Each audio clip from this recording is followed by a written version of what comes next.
ဒီလူဟာအပြစ်မရှိဘဲထောင်ထဲကိုပစ်ချခံခဲ့ရတယ်အဲ့ဒီနေရာမှာနေတိုင်းမခံနိုင်တော့တဲ့နှိမ့်ဆက်မှုတွေကိုခံစားခဲ့ရတယ်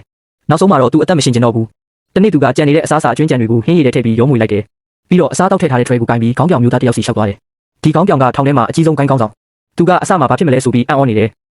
ဒါပေမဲ့နောက်တစ်စက္ကန့်မှာတော့ဒီလူက tray ထဲကအစားအစာအလုံးကိုကိုင်းကောင်းဆောင်ရဲ့ခေါင်းပေါ်တိုက်ရိုက်ပစ်ချလိုက်တယ်အဲ့ဒီမြင်ကွင်းကြောင့်ထောင်သားအလုံးတိတ်ဆိတ်သွားတယ်ဒါပေမဲ့ကိုင်းကောင်းဆောင်ကသူ့လူတွေကိုမလှုပ်ရှားဖို့လက်ပြလိုက်တယ်ဘာလို့လဲဆိုတော့သူ့ဘဝတစ်လျှောက်ဒီလောက်ထိသူ့ကုန်တိတ်ခါကိုချိုးဖောက်ရတဲ့သူမရှိခဲ့ဘူးဒါပေမဲ့သူစဉ်းစားနေတဲ့အချိန်မှာပဲဒီလူက tray ကိုပြန်ယူပြီးကိုင်းကောင်းဆောင်ရဲ့ခေါင်းကိုအားပြင်းပြင်းနဲ့ရိုက်ချလိုက်တယ်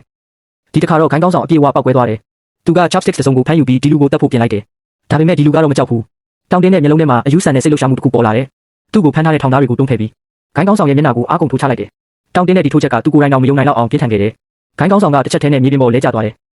အဲ့ဒီအချိန်မှာထောင်တစ်ခုလုံးတိတ်ဆိတ်သွားတယ်ဒီလူကိုယ်တိုင်တော့သူ့ခန္ဓာကိုယ်ထဲမှာဒီလောက်ကြောက်စရာကောင်းတဲ့အင်အားရှိနေမယ်လို့မထင်ထားခဲ့ဘူးဒီလိုနဲ့သူ့ရဲ့ပထမဆုံးကိုတက်တည်ဖို့ကြိုးစားမှုကအံ့ဩဖွယ်အနိုင်ရမှုတစ်ခုအဖြစ်ပြောင်းလဲသွားတယ်ဒါပေမဲ့တေချင်စိတ်ကမပြောက်သွားဘူးမကြခင်မှာပဲသူ့အမြင်ကရင်ဘက်မှာအနီရောင်ဘက်တက်ထားတဲ့အကျဉ်းသားတစ်ယောက်စီရောက်သွားတယ်ထောင်ထဲမှာအနီရောင်ဘက်ဆိုတာအလွန်အန္တရာယ်ရှိတဲ့လူကိုဆိုလိုတာတောင်တင်းတဲ့အဆောင်တွေတောင်သူ့ကိုမထိရဲဘူးဒါပေမဲ့ဒီလူကတော့ကြောက်မနေပဲသူ့စီတိုက်ရိုက်လျှောက်သွားတယ်သူ့ကိုတက်ပစ်ဖို့ရန်ဆက်ချင်နေတယ်သူကအဲ့ဒီလူရဲ့မိသားစုကိုအယူလို့ဆဲဆိုတယ်လက်လှုပ်ရှားမှုတွေနဲ့လည်းအဆက်မပြတ်ရန်ဆက်တယ်မျောလင့်ထားတယ်လို့ပဲ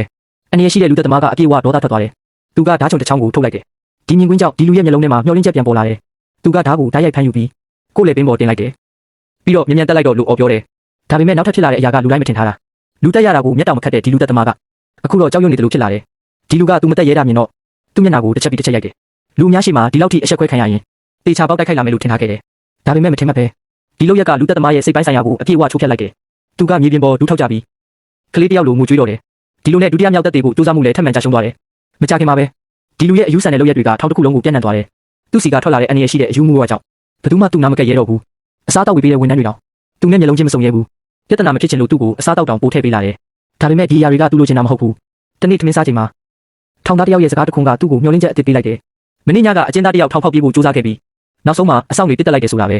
ဒီသတင်းကြားတာနဲ့သူချက်ချင်းအခွင့်အရေးတစ်ခုရှာတွေ့သွားတယ်အဲ့ဒီညမှာပဲအမောင်ကိုအကာအကွယ်ယူပြီးသူကအချင်းကန်းတကားကိုဖွင့်ထုတ်လိုက်တယ်ပြီးတော့ထောင်ဝင်းအလဲကိုဓာတ်ရိုက်ပြီးသွားပြီးတစ်သားတုတ်တစ်ချောင်းကိုဝေ့ရမ်းက